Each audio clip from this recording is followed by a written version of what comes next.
Hi guys, what's up? This is your girl Ryan, and I am out here, Phoenix, running my errands. And right now I'm here at the laundromat, and I don't know if I'm the weird one, but I don't like to wash shoes in my washing machine in my house. So I always come to the laundromat once in a blue moon, and I just put my stuff in there. And I didn't realize you have to do a card now. I remember you just had to do the coins. So you got to do a card. It's like coinless. So yeah, so I'm here and I'm just waiting for my stuff to get done and then going back home. But as I was driving over here, I was talking to I used to call her my sister-in-law. She's still my sister. It's my ex's sister. My kid's dad's sister, and I used to always joke and say I got them in the divorce. Well, we weren't married, but we were. So I used to always joke and say, like, I got his family, because his family's so awesome and they still love me. So hey, I got to take my wins how I can get them. But me and her and I, we were talking and chit-chatting, and we're talking about taking trips. And we're like, oh, I wonder if this trip is going to be expensive. And I was like, you know what? I don't even care if it's expensive. I want to go. So if you're down, let me know. And it just got me to thinking about how I view money. So growing up, we didn't have a lot of money at all. We didn't have a lot of money at all.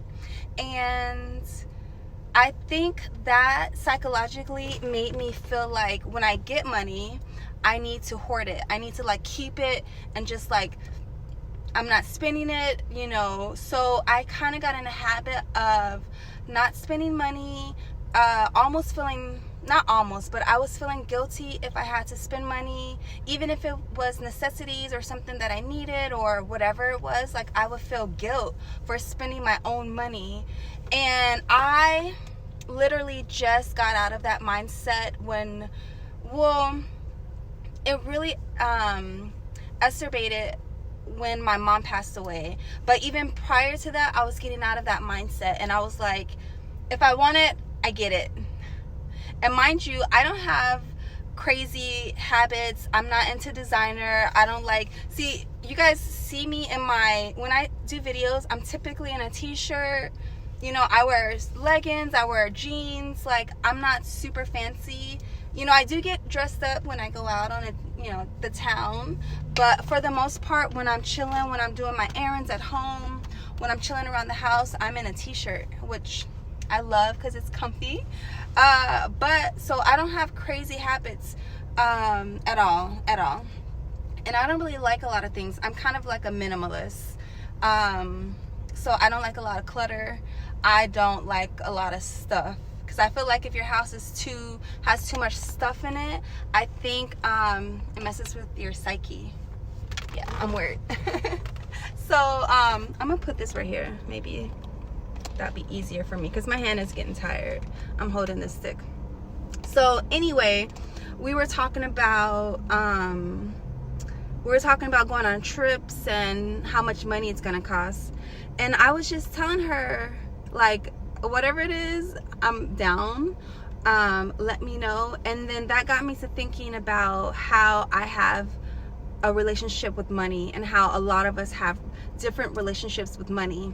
And my relationship with money has been dependent on how it was so limited in my childhood. So we had a lack of money, a lot of points in life. We just didn't have it. So I was the kid, I'll be looking on the sidewalk for some quarters and nickels and dimes, and like, you try to look in the cushions to get so much money so you can go get a snack or something. And we had the syrup sandwiches, we had all that. Like, I don't know. See, it's really funny, because there were parts of life where I'm like, dang, we were down bad, like. But then I feel like at the same time, maybe I didn't really realize our circumstance until reflecting back on it, like, dang, that is right. So for example, my brother and I, we didn't have money for the bus. And mind you, the bus was like 50 cents a ticket. And so one time I got free movie tickets from school for the book club, or I did something, you know. So I got free movie tickets, and the mall was far, and we didn't have money for a bus pass. And so we walked from our apartment all the way to the mall. When we started walking, the sun was up. When we got to the mall, the sun was down. That's how far it was. But we're like, hey, we got these free movie tickets, like, let's go. Like, you know, it's kind of funny because maybe that's why they say our age group is so resilient, because we just did what we had to do. Like looking back on it, I'm like, dang, like, wow, we really did not have a lot. But when you're in the moment, that's kind of all you know. MTV Cribs, Housewives, all those kind of shows didn't come out until I was kind of grown, you know? So we didn't really realize, like, we knew we didn't have a lot, but we didn't realize how much we were not good until later in life, you know? So I kind of think that it was kind of good that there wasn't all these shows that tells you, oh, look at this person's living this way, because we really didn't know. We knew, you know, in theory, like, oh yeah, we don't have like the best Christmas, or oh yeah, we don't have enough money for this or that, but we didn't really know how people were really living. So that's why I kind of think that sometimes information is interesting, because the more information you get, the more you can compare your life. And I'm so thankful those kind of shows was not on. I'm so thankful the prom shows wasn't on, because we didn't have money. I did not have a limo. One of my friends drove us. You know, nowadays going to prom is like a wedding. It costs like $30,000. They spend so much money. And I'm so happy, because if we had those shows then, and I know my mom doesn't have it, you know what I'm saying? It's like, I'm kind of happy, because we lived in a bubble, and thankfully, I'm kind of thankful we lived in a bubble, because we didn't really know how bad we had it. And mind you, we didn't have it, I don't know, it's kind of weird to categorize what we went through, because on one hand, we didn't have a lot, but on the other hand, we had enough. You know, we had enough. We had each other. We had a little bit of food. Sometimes we would have to go to the food banks. We had, I guess, you know what? We had enough. And I'm glad that the shows weren't on. But anyway, so not having a lot as a kid with money, and not wanting to ask your mom for money because, you know, she doesn't have it and you don't want to make her feel bad. It made me have a weird relationship with money. So when I would get money, I would hold on to it, because I didn't know when more money would come, right? So, and then when I start working, my mindset was just like save. That's all I did. I just saved. And then my mindset also was, I need to buy a house. So I went from my mom's house and I bought my own house, and I was like 23 when I bought my house, because I was like, okay, I don't ever want to not have a home, and I don't ever want to not have food. So I was like, okay, if I have a house and if I have food, I'm doing good in life. It's so crazy how subconsciously your environment grooms you, your environment conditions you, because I was conditioned. And so the only reason why I even thought about a house versus an apartment is, at that time I was watching a ton of Carlton Sheets. I don't know, like this came on a long time ago. So a long time ago they would do like paid advertising on TV, so shows could pay. And there was this guy who sold real estate courses, and I would watch him like all the time. I'm telling you guys, I'm a nerd. I love being a nerd. I would just watch the shows, and I was like, oh my god, I want a house. And so in my mind growing up, I would just be like, oh, I can't wait to buy my own house. I can't wait to buy my own house. And that was like a thing. Like, I don't know why, but like in high school, I'll always be like, I can't wait to buy my own house. Like, man. So maybe I even manifested it, because I was like gung-ho on buying a house, and I bought a house, you know, relatively young, even by today's standards. I was 22. I closed on it at 23 when I started like looking and stuff. So my own home, I was so proud of myself, guys. But that just made me feel like I can do anything. And so as I'm buying my house and I'm trying to like change, there's a car right here. You guys, today's one of the first times I'm recording out and about and people can see me. So I'm in this parking lot in the laundromat, and folks are just walking all around, and I'm still recording, and I'm really proud of myself, because I thought I was going to be more shy about it. And I'm like, you know what? I see, I'm sorry, I keep going from subject to subject, but I just want to say also that in YouTube, I think I just come to the point where it's like, listen, this is me. I hope you like it.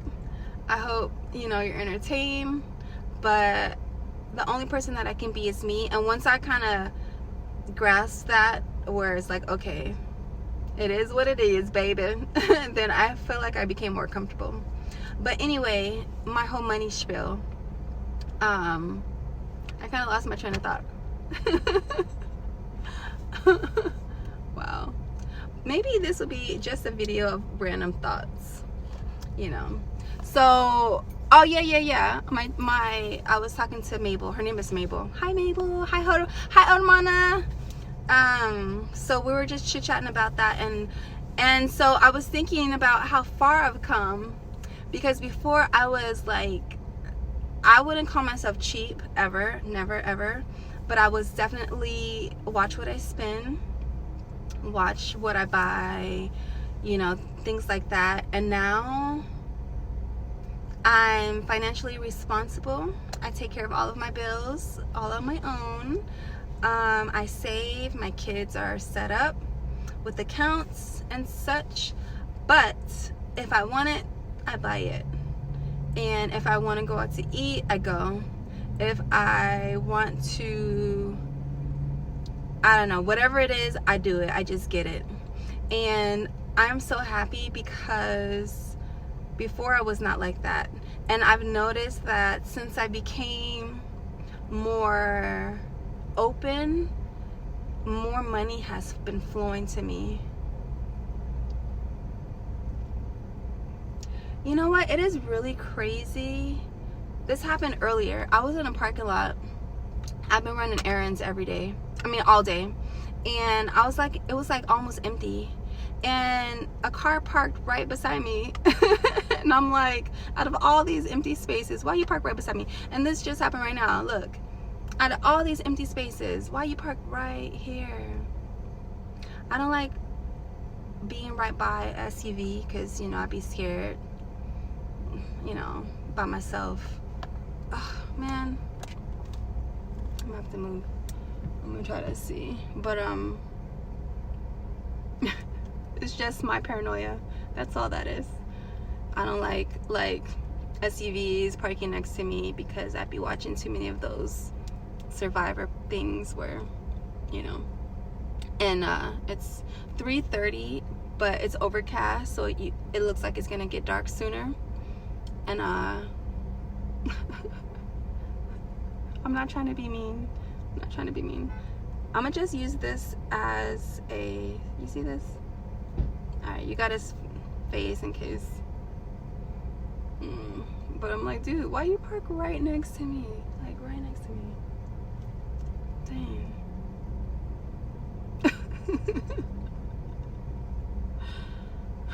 Okay.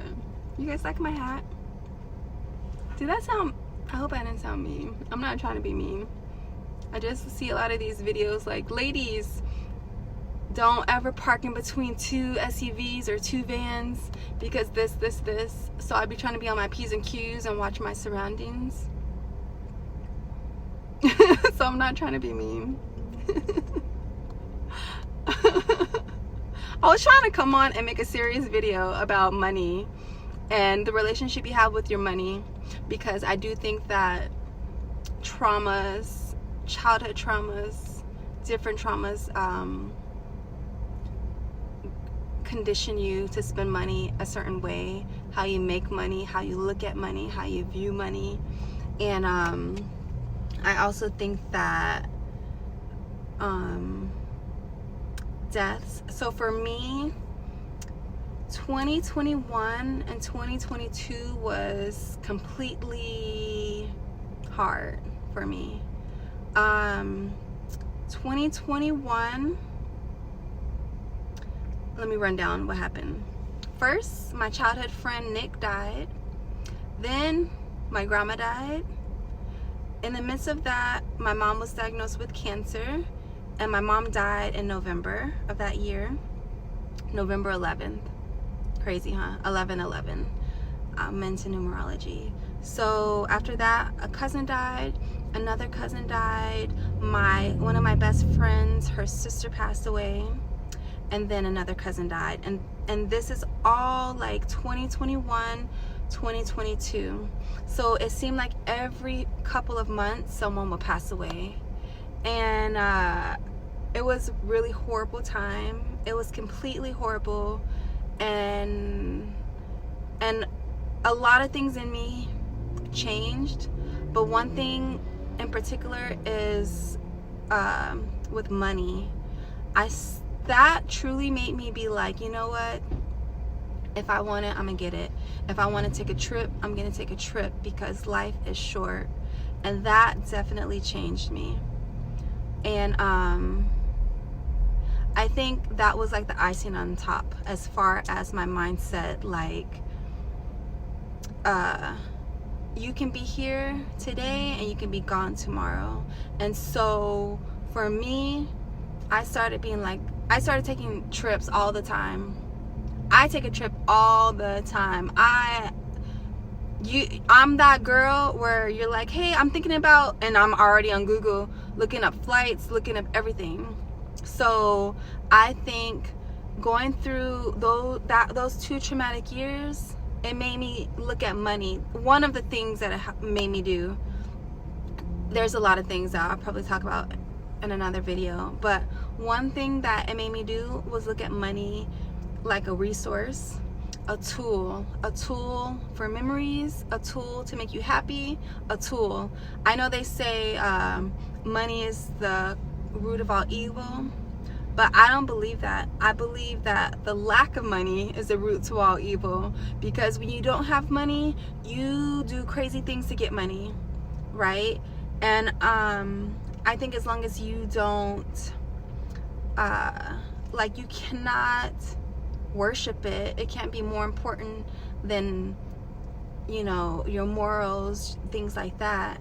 But it's definitely a tool, and I use that tool to take my babies places. That's why every weekend we are gone.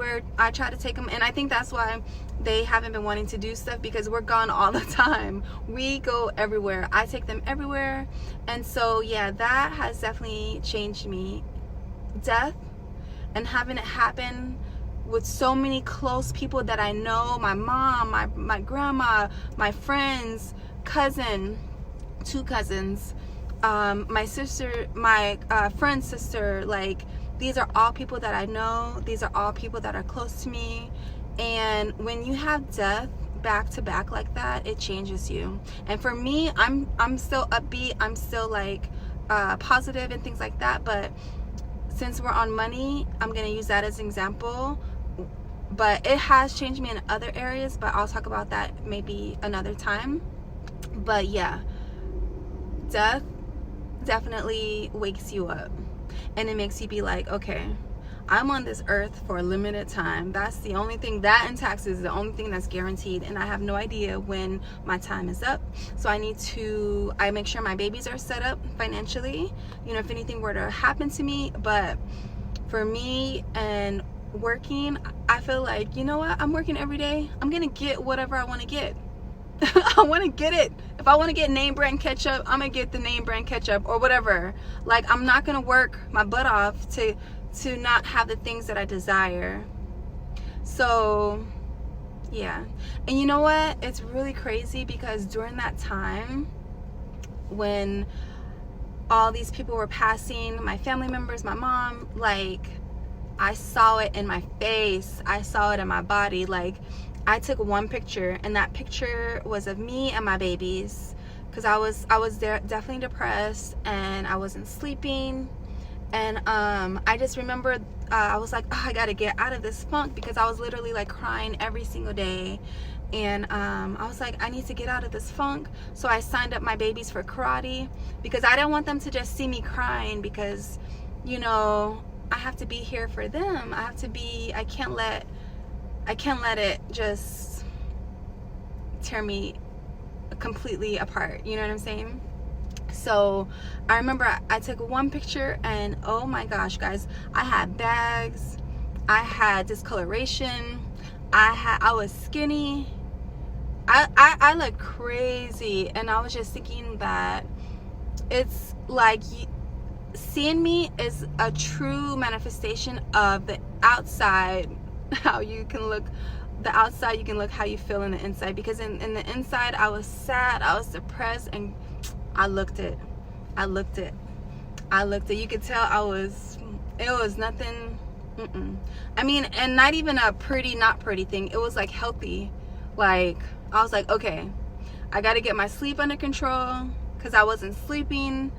I got to get this under control. I got to start eating right. I got to drink. Like, I need to eat.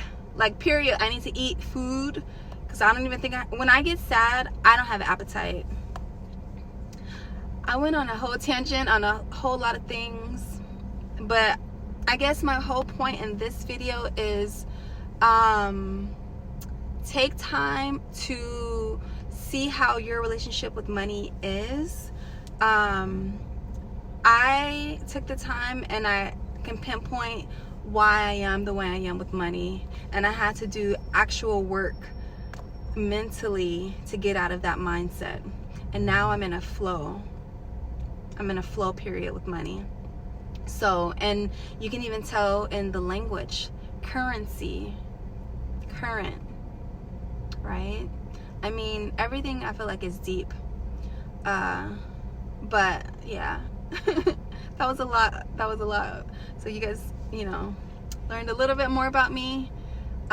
So for me to be at this space, happy, still upbeat, that's what I'm saying when I was telling you guys, like, I've been through a lot, but I just try not to, I don't want to be hardened from my experiences. So I try to keep a smile on my face, a genuine smile, and you know, I think everything will work out, and it's working out. And I hope that you guys are, you know, figuring out your childhood traumas, and just think about the root cause, because we're all the way we are for a reason. You know, there has to have been an experience subconsciously or even consciously that we behave the way we do. We like the things we like, where it's environmental or growing up, or someone said something and it's stuck, you know. And those parts of you that you do not like, you can change. And it just takes work. It takes mental diet. It takes going within. It takes really trying to see things for what they are, and really trying to figure out, like, what are you going to do to change it, and what do you have to do? Do you have to remove people from your life? Do you have to, you know, get more in tune with yourself? What do you have to do? So yeah. But I'm gonna go and check my stuff in the laundry room, the laundromat. See, I don't even, yeah, I'm gonna go check my items. I'm gonna wrap up the video, and I just hope you guys got something from this video. I'm very sorry. Okay, I don't know if I'm gonna say I'm sorry, because I'm still learning and growing, but I know I was all over the place, and maybe that's just my style. Talking about multiple things, but I didn't know it was gonna go in that direction. So yeah, but everything happens for a reason. I believe that. I believe it. So look at my melanin hat. Isn't it cool? Yeah. So anyway, I hope you guys have the most amazing rest of your day, and maybe this could be a reminder to think about why you are the way you are, childhood traumas, and deciding if there's something that you want to change for the positive, and what you can do to start those changes. And also, I want to just say, you know, give yourself grace, because it doesn't happen overnight. These are, you know, that's why they say people are stuck in their ways, because it's truly hard to change. So hopefully, you know, if you find something that you need to change, start working on it, because we're all, you know, let's all just try to get better every single day. Okay, so I hope y'all have a good day, and thank you so very much for listening. Be brave.